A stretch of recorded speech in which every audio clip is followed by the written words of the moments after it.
Troll చేశాను bro. ఈ నోటితో అన్న ట్రోల్ చేశాను. సినిమా ఏంటి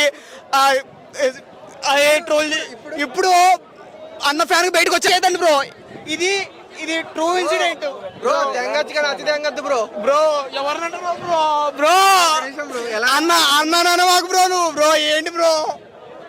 బ్రో బ్రో ఏంటి బ్రో? బ్రో నువ్వు వెళ్ళి బ్రో. నువ్వు ఇక్కడ బ్రో వద్దు బ్రో. అన్న ట్రోల్ చేయ మాకు బ్రో. నువ్వు కన్నప్ప రియల్ స్టోరీని చాలా బాగా చూపించారు. నాకు అది బాగా అంటే ఎక్కడ ఎలాంటి మార్పులు చేర్పు లేకుండా సెకండ్ హాఫ్ మొత్తం బాగా అనిపించింది. కాకపోతే సినిమా 1.5 అవరే ఉంది అనే ఫీలింగ్ అయితే నాకు వచ్చింది. ఎందుకంటే రియల్ స్టోరీ స్టార్ట్ అవుతుంది సెకండ్ హాఫ్ నుంచి. సో అదొక్కటి నాకు బాగా అనిపించింది. ఫస్ట్ హాఫ్లో వాయిస్ ఓవర్ కానీ విష్ణు గారి యాక్టింగ్ కానీ అక్కడక్కడ కొంచెం చాలా తేడాగా అనిపిస్తుంది చూసే వాళ్ళకి. బట్ రిమైనింగ్ సెకండ్ హాఫ్ నాకు సినిమా అంటే సెకండ్ హాఫ్ అని చెప్తాను నేను. ఎందుకంటే ఫస్ట్ హాఫ్లో ఉన్నదంతా కల్పితమైన స్టోరీ, అంటే వాళ్ళు క్రియేట్ చేసి ఎక్కడో పురాణాల నుంచి అక్కడ కొంచెం తీసుకొచ్చి పెట్టింది. సో నాకు అది అంతగా ఎక్కలేదు. ఇంకోటి అక్కడక్కడ యాక్టింగ్ కానీ విఎఫ్ఎక్స్ కానీ అవి కొంచెం తేడాగా కనిపిస్తాయి. రిమైనింగ్ అంతా okay. Second half last 35 minutes సినిమాని ఒక రియల్ హిందూ శివభక్తుడు ఎవరైనా ఉంటే మాత్రం రియల్గా ఫీల్ అవుతారు. ఇది కదా మనం అంటే ఒక రియల్ భక్తుడికి ఉండాల్సిన ప్రేమ అనేది అయితే ఖచ్చితంగా ఫీల్ అవుతారు. నాకు తెలిసి సెకండ్ హాఫ్లో ఆయన బెస్ట్ చూపించారు విష్ణు గారిది అని అనిపించింది. రిమైనింగ్ యాక్టర్స్ అంతా ఓకే పర్లేదు. కాకపోతే మోహన్ బాబు గారి యాక్టింగ్ చాలా బాగా అనిపించింది నాకు. లాస్ట్లో ఒక సాంగ్ కానీ ముఖేష్ కుమార్ గారి డైరెక్షన్ లాస్ట్ ఒక 15-20 మినిట్స్ చాలా బాగా అనిపిస్తుంది. ప్రభాస్ గారి ఎంట్రీ ఉంటుంది, అక్కడి నుంచే విజిల్ స్టార్ట్, అక్కడి నుంచి సినిమా స్టార్ట్ అనే ఫీలింగ్ అయితే ప్రతి ఒక్కరికి అనిపిస్తుంది. థియేటర్లో ప్రభాస్ ఎంట్రీగా వస్తుందని ఉన్నోళ్ళంతా ఫోన్ లేపు పట్టుకోరు, అంతా ఎగ్జైట్మెంట్తో ఉన్నారు. నాకు తెలిసి సినిమాకి వచ్చిన వాళ్ళంతా సినిమా చూడాలి అనే దానికన్నా స్క్రీన్ పైన ప్రభాస్ అన్నను చూడాలి అని వచ్చిన వాళ్ళే ఎక్కువ అని అనిపించింది. బట్ సినిమాలోంచి బయటకు వచ్చిన ప్రతి ఒక్కడికి డెఫినెట్గా చెప్తున్నా, మీకు శివయ్య మీద ఒక మంచి ఇది అనిపిస్తుంది. అరే మనం కూడా భక్తులమే కదా, మనం ఎందుకు ఇలా లేము అనే ఫీల్ అయితే డెఫినెట్గా అనిపిస్తుంది. చివరిగా ఒకటే మాట, come to theatres, watch good movies. Thank you. Telugu ఇండస్ట్రీకి హీరో వచ్చిండు. ఇన్ని రోజులు ఇంతమంది ఉన్న హీరోలు ఒక్క ఎత్తు అయితే మంచు విష్ణు అన్న ఒక్క ఎత్తు. మామూలుగా చేయలే యాక్టింగ్ అద్దరగొట్టాడు. మోహన్ బాబు గారి గురించి చెప్పాలంటే ఒకటే మాటలు చెప్తా, యాక్టింగ్ చించేసింది భయ్య. నిజంగా మోహన్ బాబు గారు ఎన్ని రోజుల తర్వాత చూస్తున్నా ఆ డైలాగ్ డెలివరీ కానీ ఆ రోజుల్లో మాట్లాడే మాటలు కానీ అసలు అది అద్భుతం భయ్య. అసలు విజువలైజేషన్స్ గురించి మాట్లాడుకోవచ్చు, బ్యాక్గ్రౌండ్ గురించి మాట్లాడుకోవచ్చు, ఆర్ఆర్ గురించి ప్రతి విషయం గురించి కూడా అద్భుతంగా క్లియర్ కట్గా చూపించిన సినిమా ఏదన్నా ఉందంటే కన్నప్ప. అసలు సినిమా కాదబ్బా, అదొక వేరే లెవెల్, నెక్స్ట్ లెవెల్. అంటే మనం ఊహించుకొని చాలా మంది కూడా మీమర్స్, ట్రోలర్స్, కొంతమంది చిల్లర బ్యాచ్ కూడా వచ్చింది ఈ సినిమాకి సంబంధించి. వాళ్ళందరూ ఎంత నొక్కి పట్టాలన్నా ఎంత ఆపాలన్నా కూడా ఏది ఆగలే భయ్యా. కేకలు, అరుపులు, ప్రతి ఒక్కరు క్లైమాక్స్లో మాత్రం విజువల్స్, ఆ సెంటిమెంట్ కానీ అసలు వేరే లెవెల్ భయ్యా. సినిమా చాలా బాగుంది. సాంగ్స్ కూడా చాలా డిఫరెంట్గా మంచిగా అనిపించినాయి భయ్యా. సాంగ్స్ కానీ అలాగే హీరోయిన్ మధ్యలో ఆ సిచ్యువేషన్ కానీ, లవ్ ట్రాక్ కానీ, ఎమోషనల్ కానీ ఎవ్రీథింగ్ చాలా బాగుంది. ప్రతి ఒక్కరి క్యారెక్టర్ కూడా అద్భుతం లెక్క ఉంది. ప్రభాస్ అన్న ఎంట్రీతో మాత్రం సినిమా ఇంకా వేరే లెవెల్కి వెళ్ళిపోయింది. క్లైమాక్స్ చించేసి భయ్యా సూపర్ ఉంది సినిమా అయితే, అందులో ఎలాంటి డౌట్ లేదు. సినిమా ఓవరాల్గా బాగుంది. చిన్న పిల్లల కాడ నుంచి పెద్దవాళ్ళు అందరూ చూసే సినిమా, భక్తి సినిమా. మీరు కూడా చూడండి. ప్రభాస్ గారి గురించి చెప్పుకోకర్లేదు, ఆయన కనపడితే చాలు. ఆయన అక్షయ్ కుమార్ గారు కూడా బాగుంది. అందరూ న్యాయం చేశారు ఇందులో. చూడవచ్చిన సినిమా చూడండి, రైటింగ్ బాగా రాయండి. సినిమా మంచి డబ్బులు రావాలి, మంచిగా ఇంకో సినిమా తీయాలి.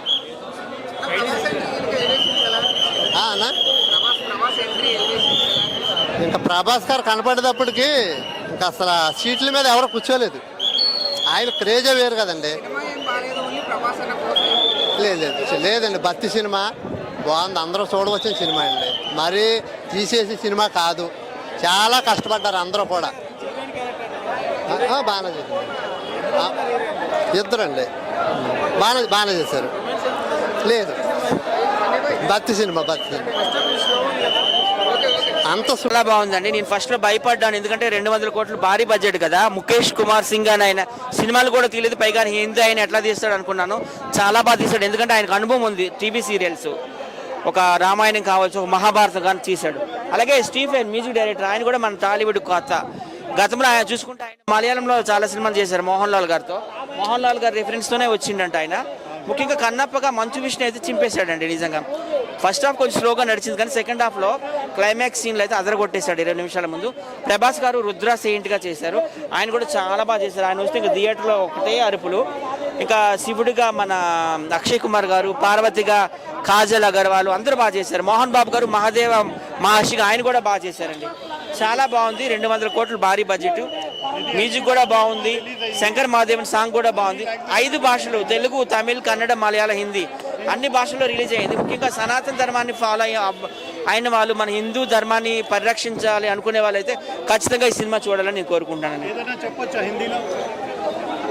फिल्म तो बहुत अच्छा है, इसमें अक्षय कुमार का रोल भी अच्छा है क्योंकि अक्षय कुमार को बहुत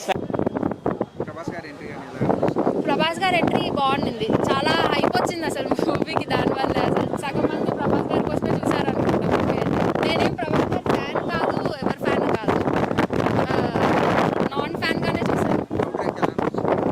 లవ్ ట్రాక్ బాగాలేదు, అంటే కొంచెం అన్నెసరీగా పెట్టారు అనిపించింది. ఫస్ట్ అంటే ఇప్పుడు డివోషనల్ మూవీ అన్నప్పుడు మీరు 2 hours డివోషన్ పెట్టి ½ hour రొమాన్స్ పెడితే బాగుంటుంది. మీరు 2 hours రొమాన్స్ పెట్టి ½ hour డివోషన్ పెట్టారు. నాకు అక్కడ ఐఎమ్ డిసప్పాయింటెడ్. డిసప్పాయింటెడ్. ఆయన లాస్ట్ ½ hour చించేశారు. ఆయన ఎమోషన్స్, బీజిఎం, ఆయన యాక్టింగ్ చాలా బాగుంది లాస్ట్ ½ hour. అసలు స్టోరీ అంతా లాస్ట్ ½ hour ఉంటుంది. ఫస్ట్ హాఫ్ బాగాలేదు, చాలా ల్యాగ్ ఉంది. రబ్బర్ బ్యాండ్ ఇలా లాగితే ఎంత ల్యాగ్ అంత ల్యాగ్. అలా ఏం లేదు, లాస్ట్ ½ hour అయితే బాగుంది. దానికోసం అయితే చూడొచ్చు. మీరు లాస్ట్ ½ hour కోసం 2.5 hours భరిస్తారంటే చూడండి, లేదా చూడకండి. భరించాను, ఎక్స్పీరియన్స్. అంటే నాకు ఆ లాస్ట్ ½ hour డివోషనల్గా బాగా కనెక్ట్ అయ్యాను. విత్ బీజిఎం, డైలాగ్స్ కానీ ఆయన యాక్టింగ్ కానీ చాలా బాగా చేశారు ఆ లాస్ట్ ½ hour. అంతకు మించి ఏమి ఉండదు. సినిమా మొత్తం లాస్ట్ ½ hour అంతే. సో ఫైనల్గా రేటింగ్ ఏమి ఇస్తారు? 2.5 out of 5. హైలైట్స్ మాత్రం ప్రభాస్ గారు. హైలైట్ ప్రభాస్ గారు and last ½ hour highlight for the movie. ఇచ్చారు విష్ణు గారు. ఏంటి, నేను ఫైనల్ కాపీ కూడా నేను చూడలేదు, నేను ప్రేక్షకులతో పాటే చూస్తాను. ఆయన చేసిన పెద్ద తప్పు అదే. ఆయన ఫైనల్ కాపీ చూసుకొని ఎక్కడ ఏ సీన్స్ తీయాలని చూసుకోవాల్సింది. ఎందుకంటే సెన్సార్ బోర్డు కూడా నాకు తెలిసి అయినట్టు లేదు కనిపిస్తుంది. ఎందుకంటే వాళ్ళు ఎలా యాక్సెప్ట్ చేస్తారో నాకు అర్థం కావట్లేదు అసలు ఈ మూవీని. ఫస్ట్ హాఫ్ అంతా చాలా సీన్స్ అంటే వాళ్ళిద్దరి మధ్య ఒక 2 songs అన్న అసలు నాకు అర్థం కావట్లేదు. మెయిన్ కనీసం రిఫరెన్స్ కోసమైనా ఒక భక్త కన్నప్ప మూవీని చూసారో లేదని నాకు డౌట్ వస్తుంది బేసిక్గా. సో అంత లిబర్టీ తీసుకున్నారు. But that's not a right one. Yeah, C as actor ఆయన చేయొచ్చు. సి ఆబ్వియస్లీ ఎవరు కూడా యాక్టింగ్ రాకుండా ఇండస్ట్రీకి రారు. And he can sustain even with background నుండి కూడా చాలా మంది వెళ్ళిపోయారు, చాలా హార్డ్ వర్క్ పెట్టారు. But this is not a right way to present a movie like this. Serious నేనైతే it's up to their own risk అన్న. అంటే ఆయన స్టేట్మెంట్ ఇచ్చారు కదా, ఏంటి నెగిటివ్ రివ్యూస్ వస్తారు, డిసైడ్ చేస్తారు.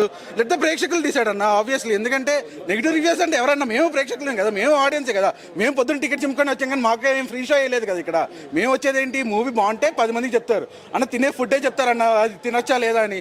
అంటే ఇది చూసే మూవీ నువ్వు 300 ఖర్చు పెడుతున్నావు, ఫ్యామిలీ మొత్తం రావాలంటే ఈరోజు 1000 రూపాయలు అవుతుంది. ఆ 1000 రూపాయలు నువ్వు ఇంట్లో కూర్చొని బిర్యానీ తింటావు, కానీ ఇలాగ మూవీకి వచ్చి నీ టైం వేస్ట్ చేసుకోవాల్సిన అవసరం లేదు. నేనైతే వద్దంటాను. ఓన్లీ ప్రభాస్ గారి కోసం రావాలి. భక్త కన్నప్ప గురించి తెలియాలంటే మాత్రం భక్త కన్నప్ప మూవీ చూడండి. ఈ కన్నప్ప మూవీ పిల్లలకి కూడా చూపించాల్సిన అవసరం లేదు. బికాస్ ఆఫ్ చాలా సీన్స్ అనేవి ఇర్రిలవెంట్ సీన్స్ ఈ మూవీలో. సో వాళ్ళ ఓన్ ఎలివేషన్ కోసం మెయిన్ ప్లాట్ ని చంపేశారు అనుకోవచ్చా? Obviously it's like completely. ఎందుకంటే ఆబ్వియస్లీ అన్న చెప్పారు ఇందాక, శ్రీకాళహస్తి మూవీ అదంతా సంథింగ్ మూవీలో ఒక టెంపుల్ ఉంటుంది ఆల్రెడీ, అలా చూపించాలి. బట్ ఇదేంటో ఆయన కంప్లీట్ లిబర్టీ తీసుకున్నారు. ఏంటంటే ఇది fiction story. It's not a fiction story, it's a history అనేది నువ్వు హిస్టరీలానే ప్రజెంట్ చేయాలి. ఫిక్షన్ స్టోరీ అంటే ఒక బాహుబలి ప్రజెంట్ చేసినట్టు చేయి, ఒక పుష్ప చేసినట్టు చేసుకో, ఒక కంగువ చేసినట్టు చేసుకో. కానీ ఒక హిస్టరీలానే ప్రజెంట్ చేయాలి నువ్వు. నీ లిబర్టీ అనేది ఎంతవరకు ఉండాలో అంతవరకే ఉండాలి. So it's not a movie to watch in theatres except for Prabhas. అసలు రీచ్ అవ్వలేదు, కంప్లీట్లీ రీచ్ అవ్వలేదు.